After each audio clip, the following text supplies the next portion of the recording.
All glories to the assembled devotees.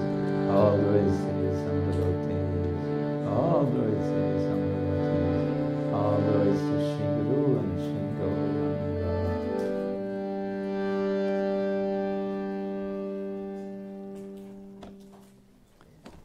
Hare Krishna.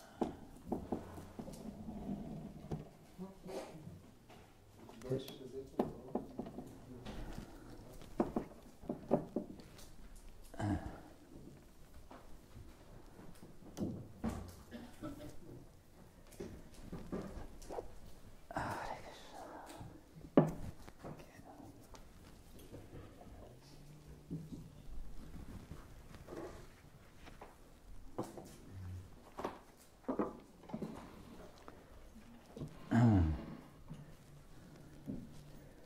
Hare Krishna. Hare Krishna. Good morning. Guten Morgen. Cao Shan Hao. That was Mandarin. So it's nice to be back in Simhachalam. And nice to see all of you. And I hope we all have, I'm sure we'll have a nice festival celebrating Nrsingadev's appearance. In the spirit of, as we warm up, so to say, for Lord Nrsingadev's appearance, I thought we can read a well-known verse from the Bhagavatam. I hope it's visible for you on the board, and we can chant it together. Nama Om Vishnupadaya Krishna Prishtaya Bhutale Srimate Bhaktivedanta Swamin Iti Namine Namaste Saraswate Deve Gauravani Pracharine Nirvishesha Shunyavadi Paschatya Deshatarine Vancha Kalpatarubhyascha Kripa Sindhuvya Evacha patitānaṁ pāvanebhyo vaishnavebhyo namo namaha. He Krishna karuna sindhu dinabandhu jagatpate gopesha gopika kanta radha kanta namostate. Tapta kanchana gaurangi radhe vrindavaneshwari vrishabhanu sute devi pranamami hari priye. Jaya Shri Krishna Chaitanya Prabhu Nityananda Shri Advaita Gadadhar Shri Vasari Gaura Bhaktavinda. Hare Krishna Krishna Krishna Hare Hare Hare Rama Rama Rama Hare Hare. Om Namo Bhagavate Vasudevaya.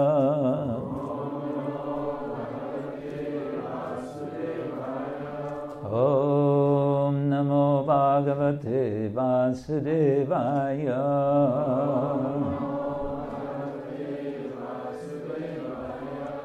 Om Namo Bhagavate Vasudevaya.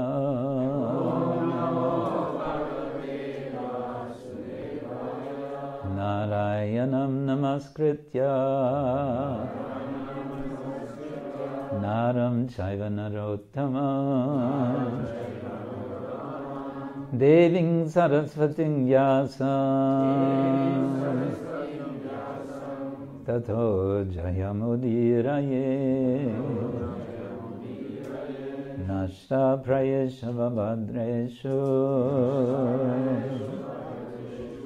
Nityam Bhagavata Sevaya Bhagavati Uttama-shloke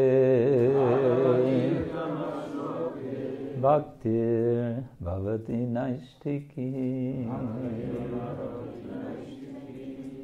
We're reading from Srimad-Bhagavatam, Canto 7, Chapter 5, Prahlāda, the saintly son of Hiranyakashipu, verse number 5. So please repeat. śrī-prahlāda uvāca tat sādhu manye sura-varya dehinām tat sādhu manye sura-varya dehinām sadā samudvigna-dhiyām asat-grahāt sadā samudvigna-dhiyām asat-grahāt hitvātma-pātaṁ gṛham andha-kūpam hitvātma-pātaṁ gṛham andha-kūpam vanaṁ gato dharim āśrayeta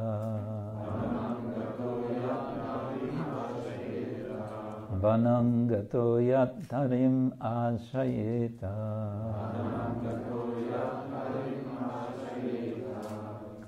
Others?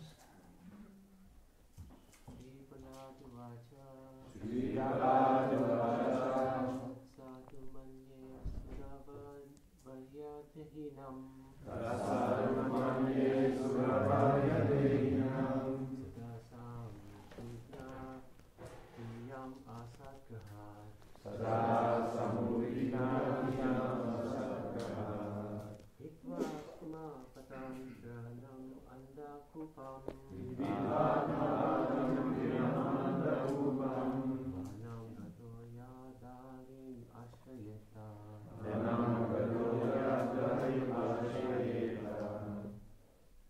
śrī-prahlāda uvāca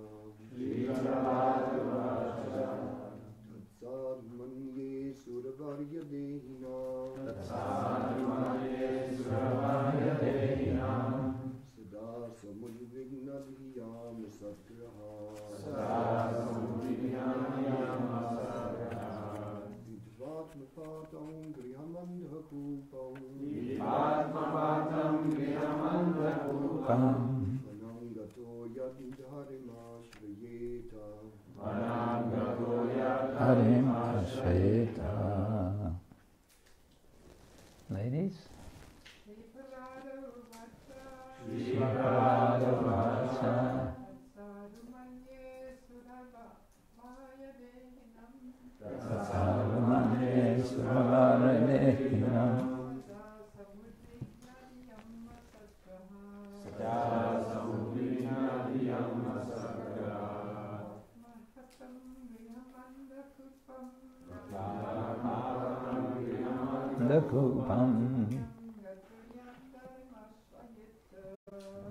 Andha-kūpam. Dharim āśrayeta.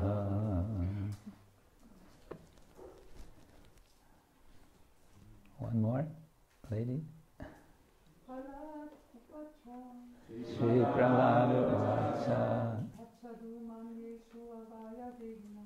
Tatsādhu manye sura-varya dehinām. Sadā samudvigna-dhiyām asat-grahāt.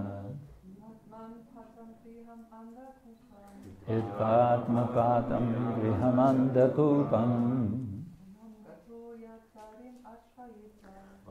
vanaṁ gato dharim āśrayeta. Okay, what's it mean? Śrī-prahlāda uvāca. Prahlāda Mahārāja replied, Tat, that, sādhu, very good, or the best part of life.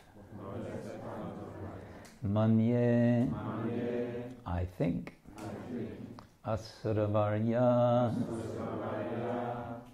O King of the asuras. Dehinām, of persons who have accepted the material body.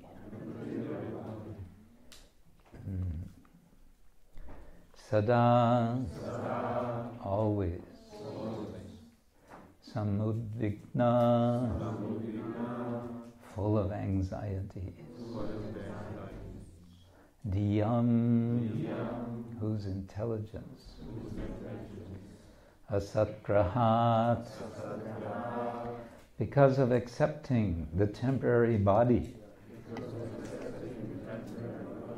or bodily relations as real, thinking, I am this body,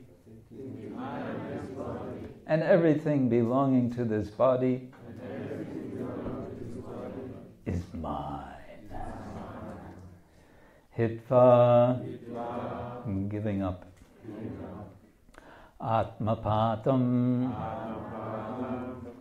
the place where spiritual culture or self-realization is stopped. Gṛham, the bodily concept of life or household life. Andha-kūpam, which is nothing but a blind well where there is no water, but one nonetheless searches for water. Prabhupada's purport within the word for word. Vanaṁ, to the forest. Gato, going. Yat, which. Dharim, the Supreme Personality of Godhead. Āśrayeta, may take shelter of. Translation and purport by His Divine Grace, A.C. Bhaktivedanta Swami, Śrīla Prabhupada Ki Jai. Translation. Prahlāda Mahārāja replied. He's replying, of course, to his father, Hiranyakashipu. O best of the asuras, king of the demons, as far as I have learned from my spiritual master, any person who has accepted a temporary body and temporary household life is certainly embarrassed by anxiety because of having fallen in a dark well where there is no water but only suffering. One should give up this position and go to the forest, the vanaṁ. More clearly, and here comes Prabhupada's purport again within the verse, more clearly, one should go to Vrindavan, where only Krishna consciousness is prevalent, and should thus take shelter of the Supreme Personality of Godhead. Purport. Hiranyakashipu thought that Prahlāda, being nothing but a small boy with no actual experience, might reply with something pleasing but nothing practical. Prahlāda Mahārāja, however, being an exalted devotee, had acquired all the qualities of education. Yasyasti bhaktir bhagavatya kinchana sarvair gunais tatra samasate sura harava bhaktasya kuto mahan guna manoratena sati davato bhayi. One who has unflinching devotional service in Krishna consistently manifests all the good qualities of Krishna and the demigods. However, he who has no devotion to the Supreme Personality of Godhead has no good qualifications because he is engaged by mental concoction in material existence, which is the external feature of the Lord. You know this word, concoction? Those of you for whom English is not your first language. Concoction. Concoction is something invented, thrown together, mixed up, something which is not standard, you may say, and mental, something created by the mind, mental concoction. So-called, that was from Bhagavatam, 5th canto, chapter 18, verse 12, so-called educated philosophers and scientists who are simply on the mental platform cannot distinguish between what is actually sat, eternal, and what is asat, temporary. The Vedic injunction is asato ma jyotirgamaya. Everyone should give up the platform of temporary existence and approach the eternal platform. The soul is eternal, and topics concerning the eternal soul are actually knowledge. Elsewhere it is said, apacyatam ātma-pātam griheshu dehināṁ. Those who are attached to the bodily conception of life and who thus stick to life as a grihasta or householder on the platform of material sense enjoyment cannot see the welfare of the eternal soul. Prahlāda Mahārāja confirmed this by saying that if one wants success in life, one should immediately understand from the right sources what his spiritual interest is and how one should mold one's life in spiritual consciousness. One should understand oneself to be part and parcel of Krishna and thus completely take shelter of his lotus feet for guaranteed spiritual success. Everyone in the material world is in the bodily conception, struggling hard for existence, life after life. Prahlāda Mahārāja therefore recommended that to stop this material condition of repeated birth and death, one should go to the forest. In the varnashrama system, one first becomes a brahmachari, then a grihasta, a vanaprastha, and finally a sannyasi. Going to the forest means accepting vanaprastha life, which is between grihasta life and sannyasa life.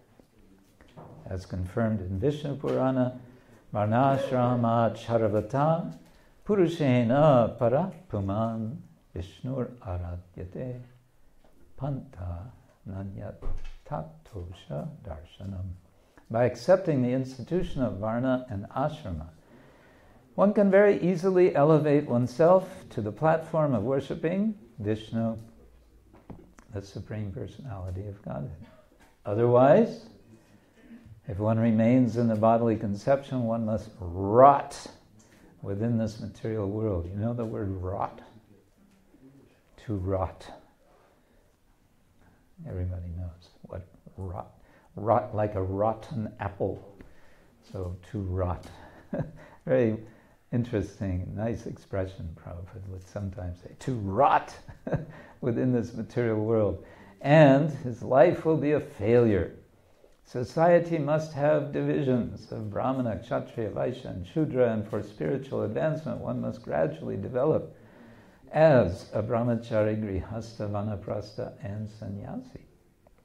Prahlāda Mahārāja recommended that his father accept vanaprastha life because as a grihasta he was becoming increasingly demoniac due to bodily attachment. Prahlāda recommended to his father that accepting vanaprastha life would be better than going deeper and deeper into gṛham andha-kūpam, the blind well of life as a grihasta. In our Krishna consciousness movement, we therefore invite all the elderly persons of the world to come to Vrindavan and stay there in retired life, making advancement in spiritual consciousness, Krishna consciousness. Hare Krishna.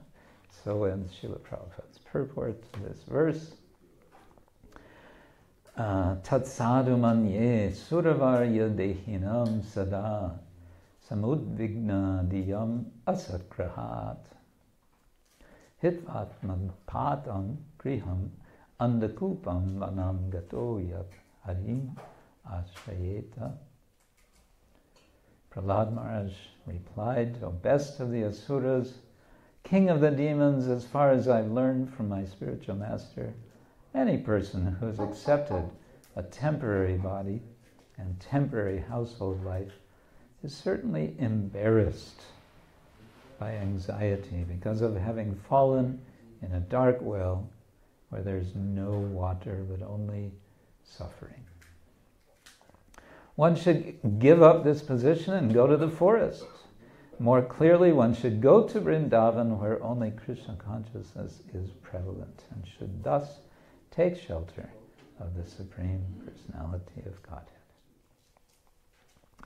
This is, we can say, the beginning of Prahlāda's instructions, which will be elaborated in the course of his exchange with his father, Hiranyakashipu, and which will be elaborated in his discussion with his schoolmates.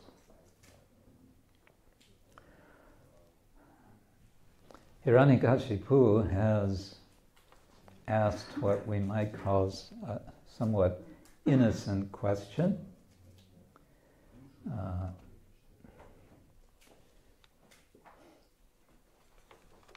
He has asked him what he considers to be good. What do you consider to be good? And the implication is sadhu.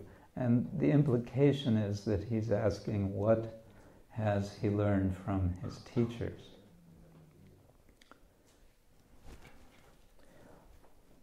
One thing about his questioning, which strikes me, is that it suggests that Hiranyakashipu cares about his son. Fathers, mothers, when the children come home from school, they'll typically ask, right? what did you learn in school today? And they like when the children say something about what they learned.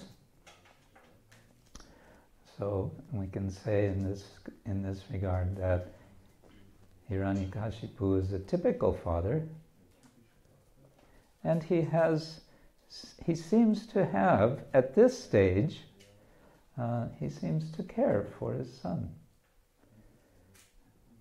Of course, that's going to change. It's going to turn out quite the opposite. Or does it? Or does his care for his son simply intensify in such a way that it becomes twisted around and confused, such that he thinks the best way to deal with his son is to kill him?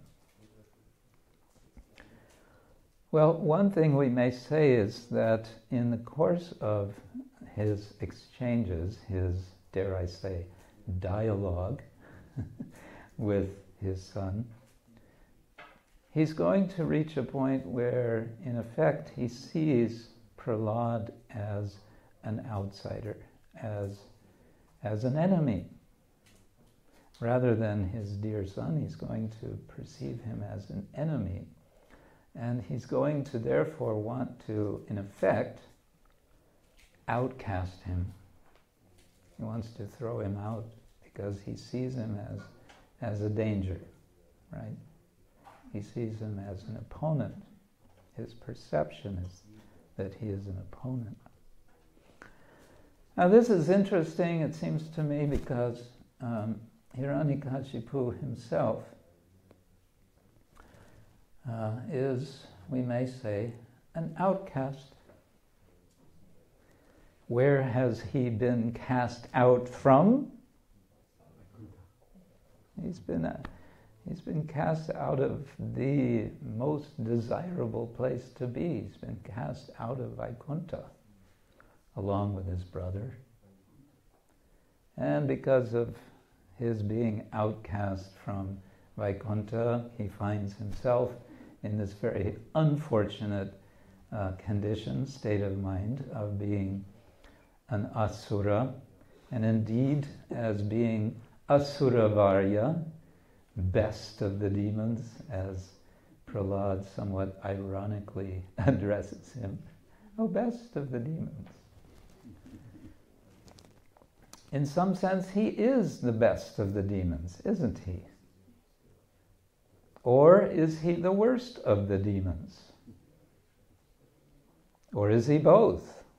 In any case, we may say he is a demon, asura, one who is opposed in every respect to service to the Lord, and that's going to be his problem. Let's think about this being outcast, and let's also think about Prahlāda's qualities. I like to ask devotees on the occasion of Nrsingadev's appearance, whose mood do we want to celebrate in this celebration of the appearance of Nrsingadev? Do we want to celebrate the mood of Nrsingadev, or do we want to celebrate the mood of Prahlāda? Huh? Prahlāda, you vote. Who votes for Prahlāda? Okay, we have a lot of Prahlāda bhaktas here. Nobody votes for Nrsingadev. You don't want to be. Oh, we have some Nrsinga bhaktas here. Okay, Prahlāda bhaktas, Nrsinga bhaktas. Is it possible to celebrate both moods? Who wants to celebrate both moods? Okay. Yes. The mood of Prahlāda, of course, is we celebrate because we identify him as best of the bhaktas, isn't it? And we are aspiring bhaktas. We want to be bhakta. Now, one of the qualities of Prahlāda, which is expressed in this verse, is his honest straightforwardness, isn't it? This is one of the qualities of a devotee. He says, quite frankly, and I would say together with this honesty and straightforwardness is his fearlessness, which will be there persistently throughout the entire account. But he is in this sort of opening statement of teaching that he's making, he's being quite straightforward. The word sadhu, of course, can mean one who is sadhu, one who is good, and it also is the adjective sadhu. So Hiranyakashipu has asked Prahlāda, what do you think is good? And Prahlāda Mahārāja is telling him what he thinks is good. It's not exactly what he's learned from Shanda and Amarka, it's what he's learned from Narada. And he's learned from Narada in such a way that no one knows, because it's all happened in a very unusual way, to learn while in the womb. And this is going to connect with his teaching that he will give to his friends when he says, Kaumara-macharet pragya. One should start spiritual life as a child. Prahlāda's going to start even earlier. He's going to start in the womb. Why not? Start as early as you can. But here he's saying what he thinks is good is not something that Hiranyakashipu thinks is good. Why does Hiranyakashipu not think, or will he not think, that Prahlāda's advice is good? Because it is about surrender to the Lord. Vanaṁ gato yat dharim yat harim āśrayeta. The verb in this verse is āśrayeta.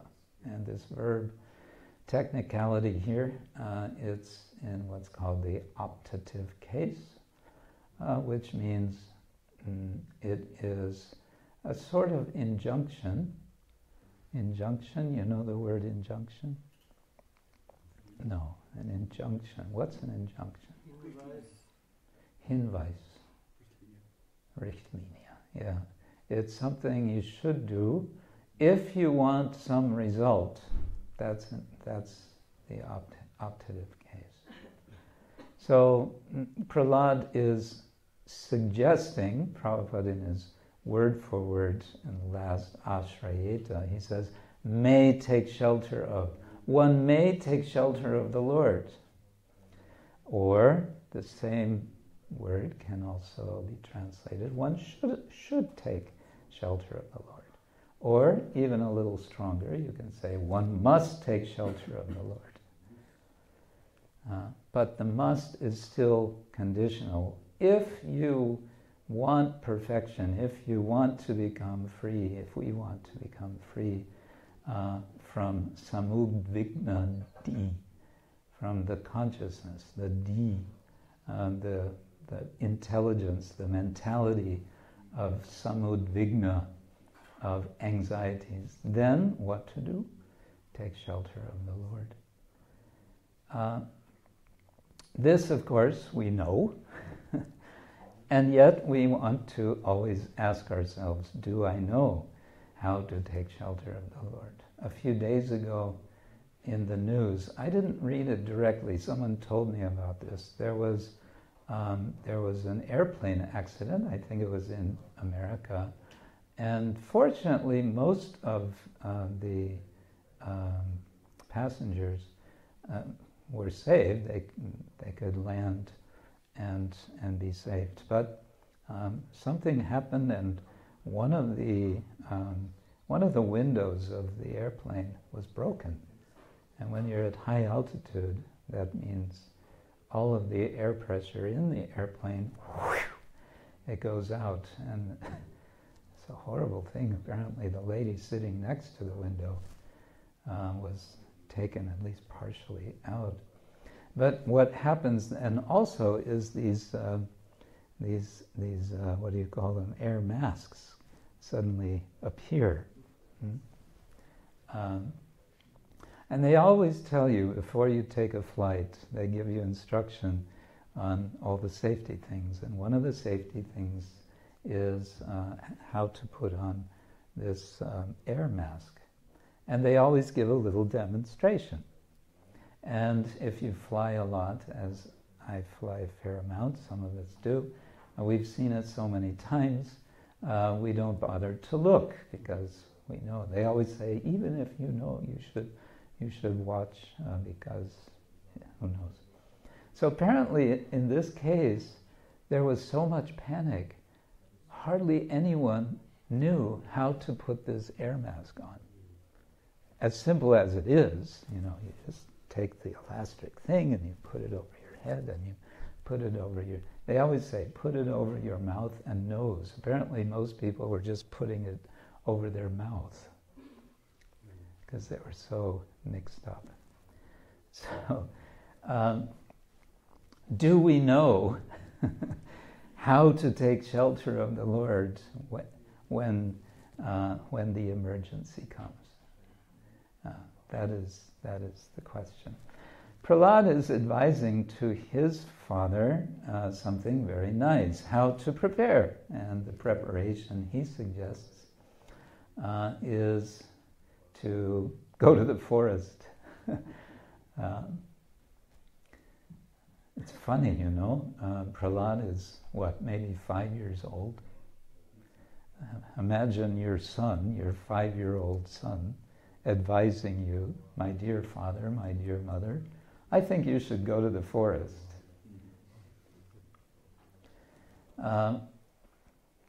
And forest, what does forest mean? Forest means going outside of organized, what we might call civilized life. Nowadays, of course, going to the forest, it's not recommended generally, literally going to the forest. Number one, there hardly is enough forest to go around. Srila Prabhupada advises here, therefore, let all elderly persons of the world come to Vrindavan. He invites all elderly persons to come to Vrindavan. I was in Vrindavan a few weeks ago. Each time I go to Vrindavan now, I wonder more and more, where is the forest? Because there's less and less forest and there's more and more buildings. Maybe that's because people have heard Srila Prabhupada's invitation. And now they're coming to Vrindavan, but they're not going in the forest. They're building nice apartments. Very expensive apartments, I must say. And I noticed this time, when I was in Krishna Balaram Mandir, I felt something is missing, and I couldn't quite place it. What is missing? And I thought back to years previous when I've been in Krishna Balaram Mandir. It used to be that when you are in Krishna Balaram Mandir, which is in an area called Ramanareti, where it's said that Krishna and Balaram used to play in the forest.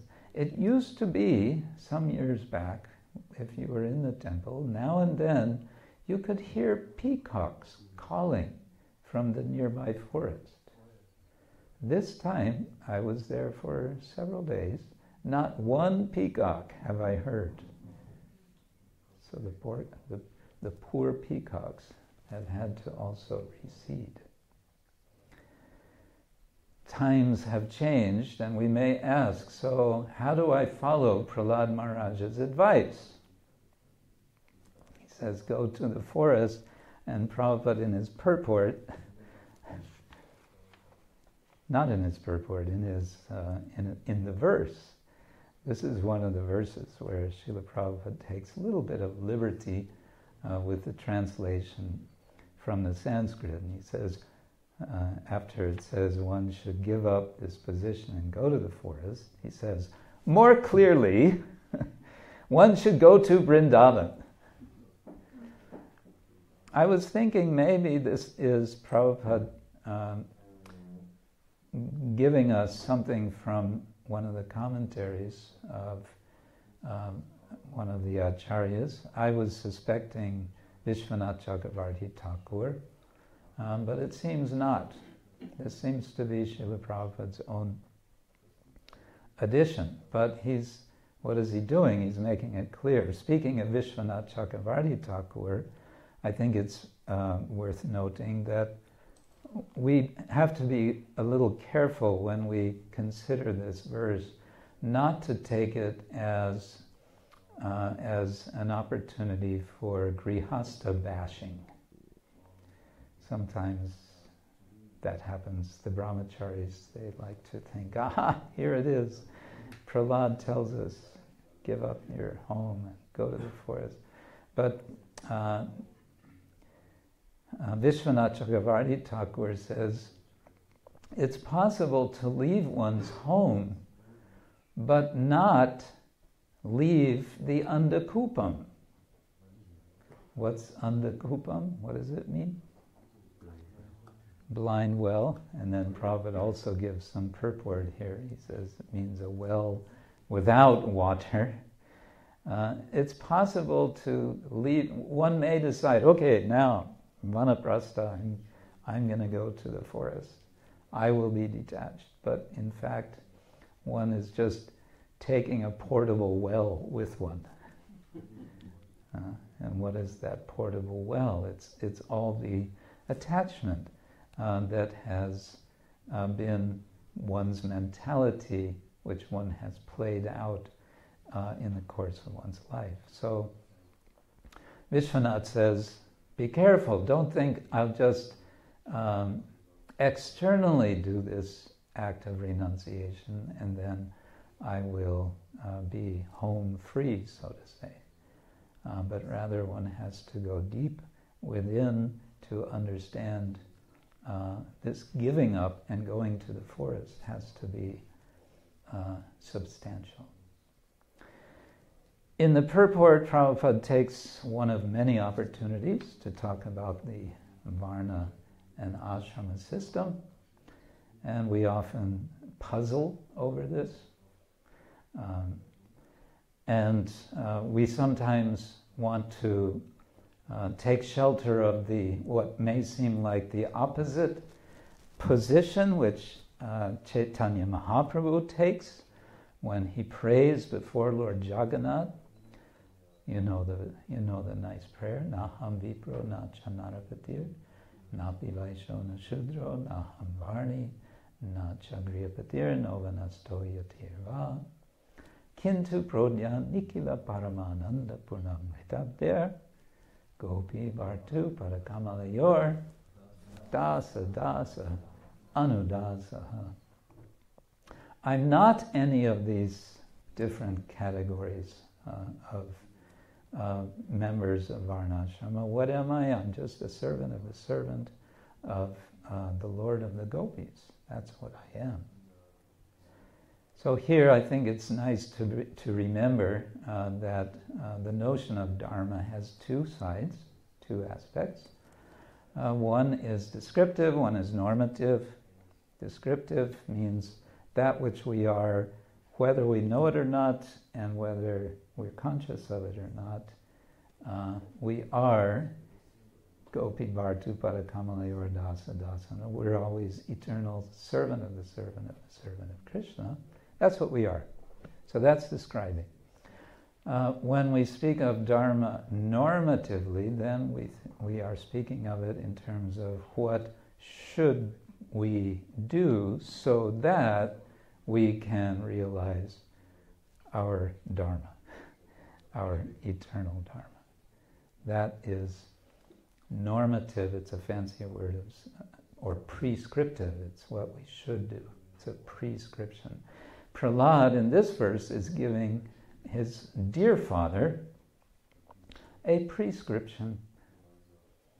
A doctor gives a prescription to a patient, so Prahlāda is acting as a sort of doctor, but he's not being accepted as a doctor by his father.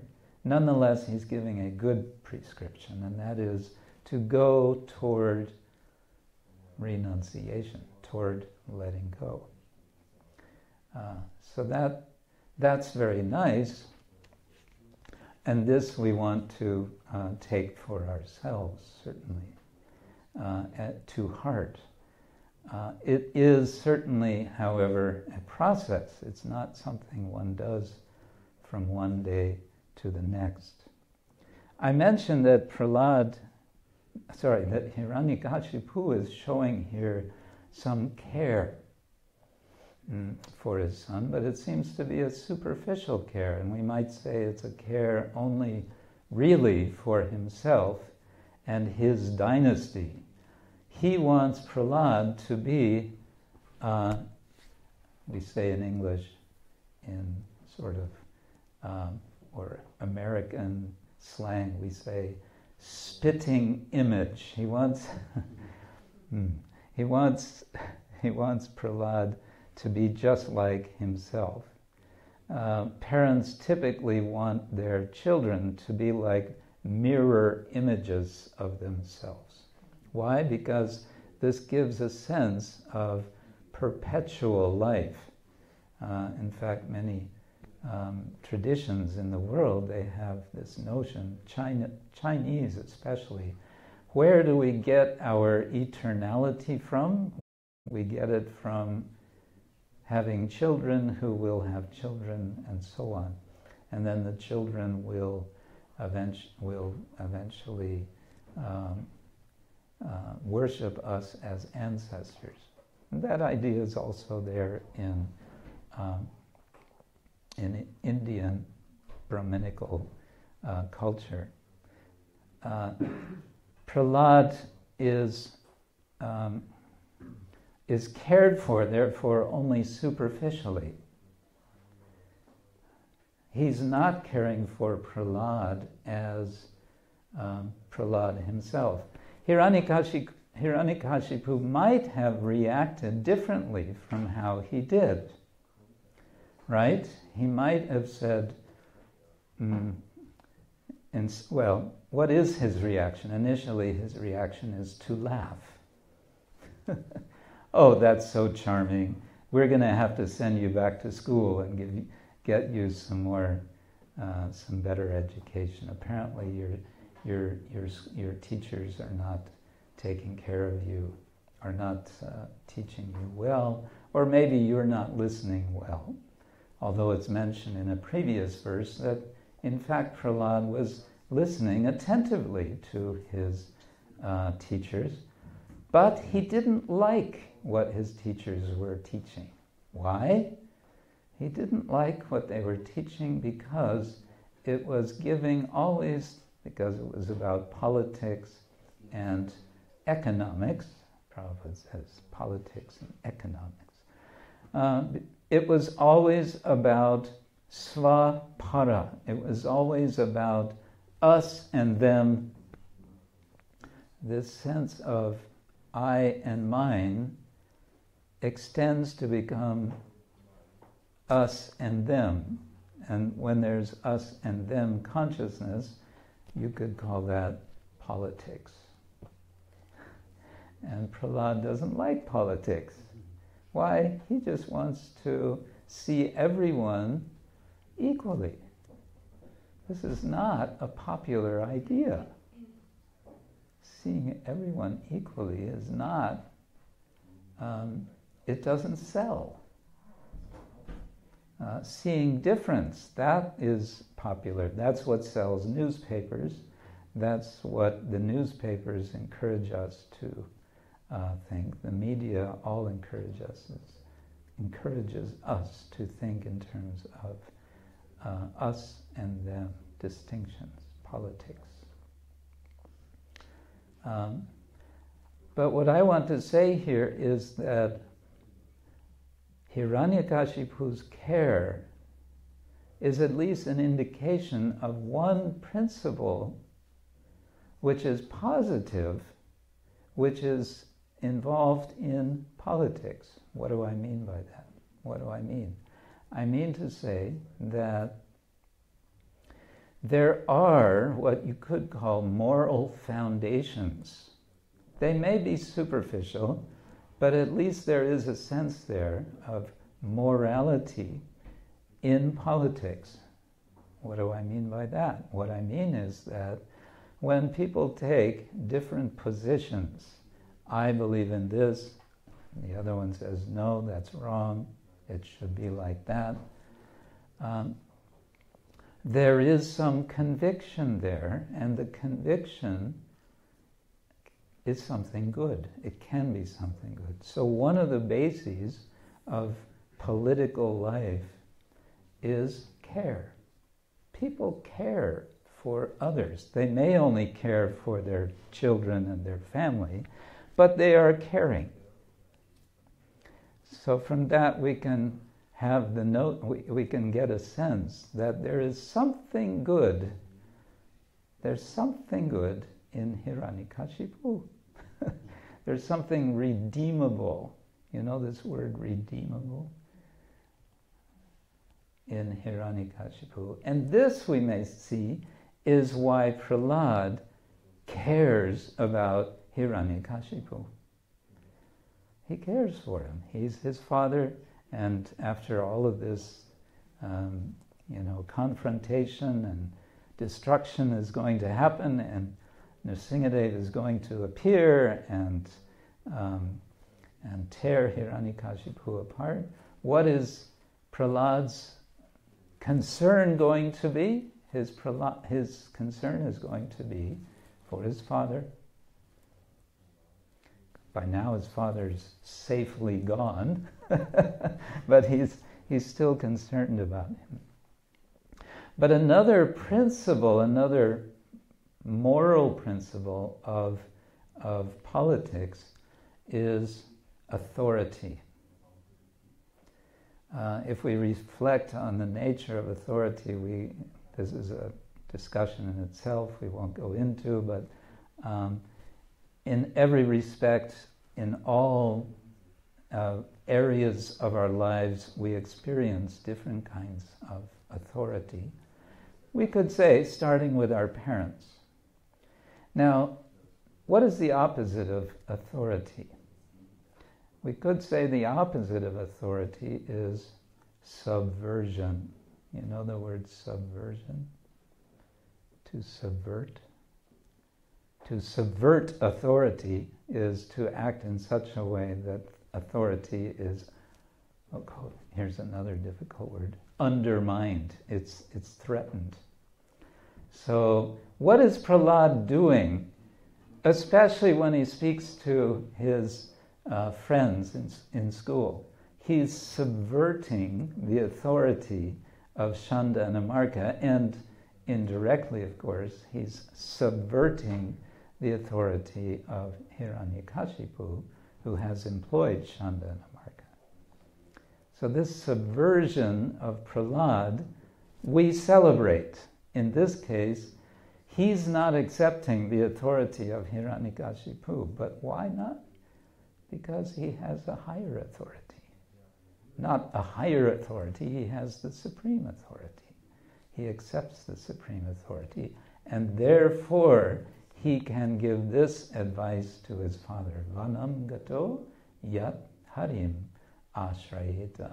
I suggest that you take shelter of the supreme authority, because as things are now,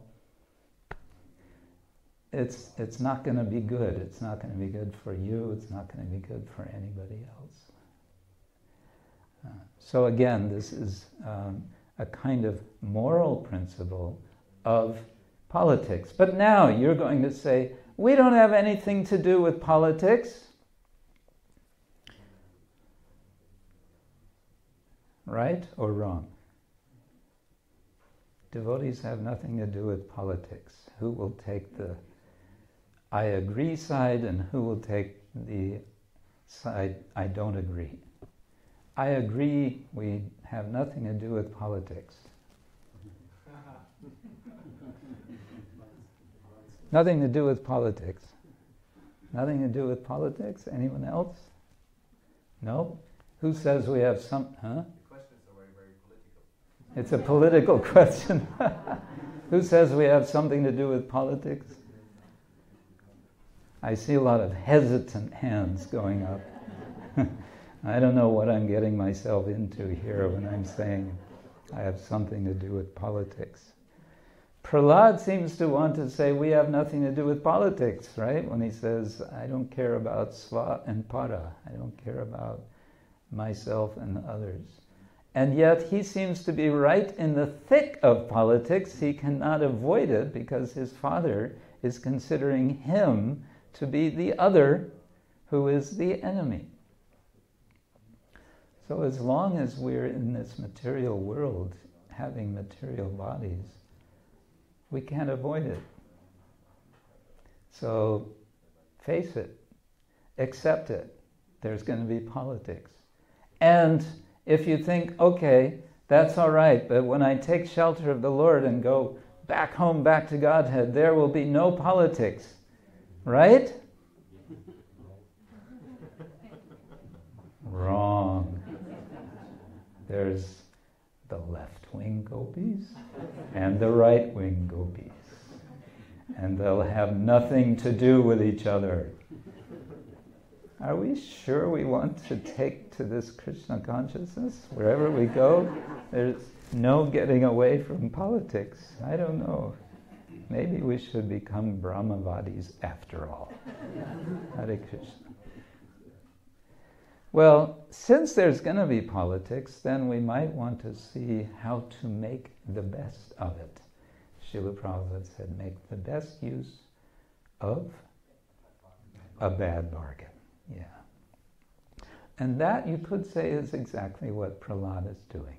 He's making the best use.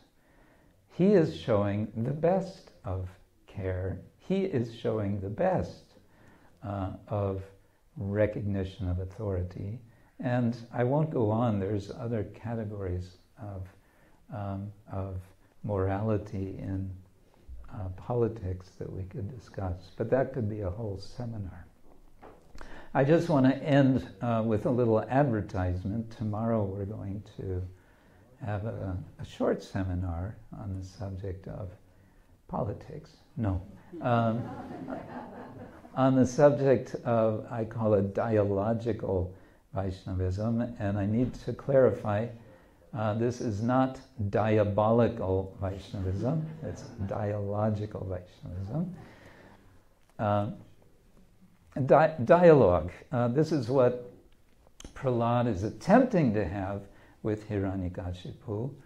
The dialogue kind of breaks down, but I want to discuss in the briefest way, actually a subject which we've had a longer seminar on in Mayapur over 5 days and several hours. But okay, I'll give a few ideas for us to think about. There's monologue and there is dialogue. And I want to suggest that dialogue is a good thing. And we can take part in it in different ways, amongst each other, with ourselves, and with people of different faith traditions, and so on. Right, so again, Prahlāda, we can celebrate. We can also celebrate Nrsimhadev in these days, anticipating and coming up to his appearance. And of course, especially Prahlāda, we want to follow. If we can learn the sense, the mood in which he is practicing, in which he is, the mood that he is showing of the bhakta, one of fearlessness, one of straightforwardness, and always with a vision of what is good, sādhu manye, tat sādhu manye, then we can be successful in our spiritual lives. What do you think? Yes? No? Yes, why not? Prahlāda Mahārāja ki? Hiranyakashipu? Boo! Nrsimhadev ki? Any further discussion or questions? Hare Krishna. Yes. No, I was thinking, my question is about being straightforward. Sometimes it can be like to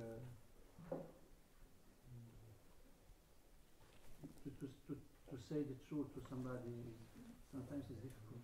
Mm-hmm. Yes.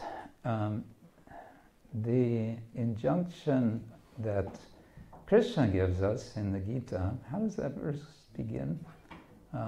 He speaks about vanmaya tapa, about the different forms of austerity of speech in chapter 17. I always forget the first line of it, but he's saying don't speak in such a way as to disturb others. So this could seem like the opposite of speak the truth. I think here the point to keep in mind is sort of two ways of understanding the notion of truth. There's the absolute truth and there is relative truth. So I've sometimes given this example that we learned when I was a child in America. We used to celebrate one of our country's founding fathers as being very truthful. The legend was that as a child, he very truthfully admitted to his father that he had been the one who had chopped down a cherry tree. We never learned why he had chopped down the cherry tree, but his father said, "Who chopped down this cherry tree?" And little George, George Washington, he said, "Father, it was I who cut it down." So what? That's one sort of truthfulness. Okay, that's nice. That's a sort of confessional truthfulness. But the deeper truthfulness is truthfulness about the absolute truth. And with this, there is then the question how to best communicate with any given person. And with one person we may speak the absolute truth or invite someone to approach the absolute truth in a different way than we would someone else. And taking into account Krishna's direction that we should not speak words which are inflammatory, which are disturbing, and then we consider how to speak the truth, and also when to speak the truth. Sometimes we may understand sooner or later this person needs to understand something. Whether I'm the person to tell this person or not, that's one question. Another question is this the right time for it?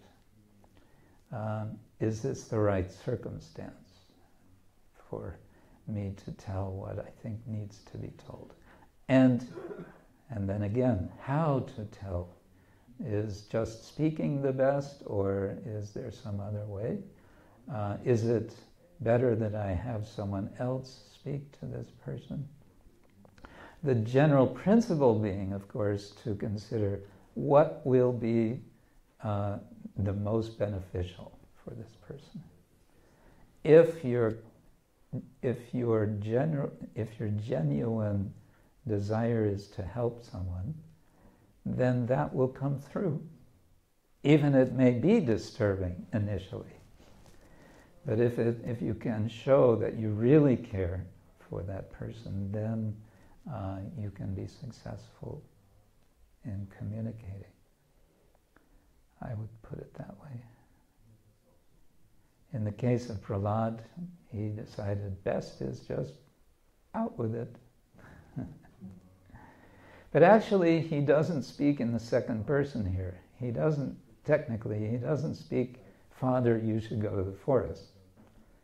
He says, I think it's best that a person who is in your situation goes to the forest. So you could say there's a little, he's being a little bit diplomatic there. Or you can say he's just speaking very nicely, speaking sweetly, speaking in a way that maybe Hiranyakashipu will accept. Yeah. Anything else? Yes, David. Thank you very much, Maharaj, for your wonderful explanation. One thing I find a little surprising is that Hiranyakashipu is referred to as a grihasta, Yeah. even though he's the best of the demons. So wouldn't it be more appropriate that at Maybe. maximum he is a grihamedi? Grihamedi, yeah. Yeah, good point. Again, it's just implied that he is grihasta. He's not directly called that. The word is just gṛham. Gṛha means house. So he is a householder, literally. And the term grihamedi is one which comes to be used in a sort of very polemical sense, in a negative sense. But literally, grihamedi means simply one whose intelligence, whose mentality is oriented toward the maintenance of the gṛha. So that can be taken in a neutral way. It doesn't have to be, the person who is in Maya, but just someone who's, you could even say someone who's conscientious, who is dutiful with regard to the gṛha. And yes, we can say, if we take it in the negative sense, the best we might want to refer to him is as a grihamedi. But perhaps there are other terms he could be referred to, as a kripana rather than a brahmana, and as a dushkrita, and any number of other terms we might say. But in terms of the varna and ashrama system, technically he's a grihasta. He is married. He has a family. So from that perspective, it wouldn't be inaccurate. Yeah. Yeah. Good. Anything else? Ladies, something? No? Yes. Gents? Yes? Yes, I'm looking at you. I'm forgetting your good name. Gunther. Yes, Gunther. You spoke about this us and them mentality, and Prahlāda is preaching strongly against that. Mm-hmm. Still, also among devotees, sometimes we have that mentality. We devotees and them karmis out there. Uh-huh. So, this is a dangerous thing to think, because it rids us of our compassion a little bit, tendency. Still also, clearly there is a need to keep away from some people out there for polluting us. Yes. So obviously there is a need to balance those two ways. Yeah. How? Okay. That's nice point.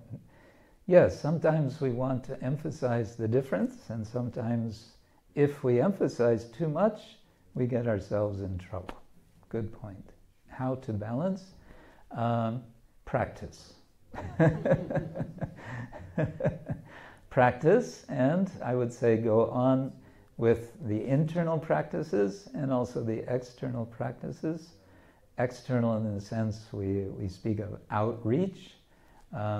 Hardly the one can thrive without the other in our understanding and our culture of Krishna consciousness. We really need to do both. And we might put it this way. Well, let's take it from Prabhupada's purport, a kind of hint from this really interesting statement he says at the end when he invites all elderly persons of the world to come to Vrindavan. He doesn't say all elderly Vaishnavas. He doesn't say all elderly devotees. He says all elderly persons. And in that spirit also we do that which Srila Prabhupada would call preaching. We speak with people, encouraging them to take up spiritual life, bhakti yoga, and in the act of pursuing that effort of invitation, inviting others to take up the practice of Krishna consciousness, every step we take, we are ourselves becoming, shall we say, less of the karmi that we identify others as being. Does that make sense? In other words, if we're thinking, I'm not a karmi, these are karmis, that can be dangerous. Why? Because what is our situation? Just where are we on the scale of karmis and bhaktas? Where am I? If I'm a little honest with myself, sometimes I'm a little honest with myself. And this gets back to the point of truthfulness. This is really where truthfulness starts, right? If I'm a little honest with myself, I see I have so far to go to be a pure bhakta. So if we're honest with ourselves, then I think that capacity to find the balance will be there, such that indeed we will be careful not to mix unnecessarily with persons who are not going to be benefiting our spiritual life. Krishna is speaking in the Bhagavad Gita of karma, yoga karma sukoshalam, that the art of work, the skill of work is yoga. So the yoga, the connection that we want to make with others, with Krishna, that connection, it's like a balancing. It is a balancing act. To find that connecting point is always what we need to be searching for, and never be satisfied that we have it in a wishy-washy way. We want to connect with Krishna, as Prabhupada said, to see Krishna face to face. That's really, wow. That's something. So the balancing point, we can find, how do we get it? By practice, just like, balancing on a bicycle, learning how to ride a bicycle. It's balancing. Can you learn to ride a bicycle by sitting next to the bicycle and thinking about learning to ride a bicycle? Not really. So you just sort of get on it and somebody helps you for a while. And at one point you can do it, and when you can do it, then you don't have to think about it. You just do it. It's very easy. So also bhakti is like that. Yes, we are different. Yes, we are the same. Both yes. That is the paradox of bhakti. Paradox. We have to be a little careful with these these differences. And at the same time, we have to recognize the differences. Yeah. Is that all right? Okay. Good. We'll stop there. Thank you all very much. Have a wonderful day, Ekadashi day today. And yes, Hare Krishna. Śrīla Prabhupada ki, Grantaraj Srimad-Bhagavatam ki, Gaur Premanande.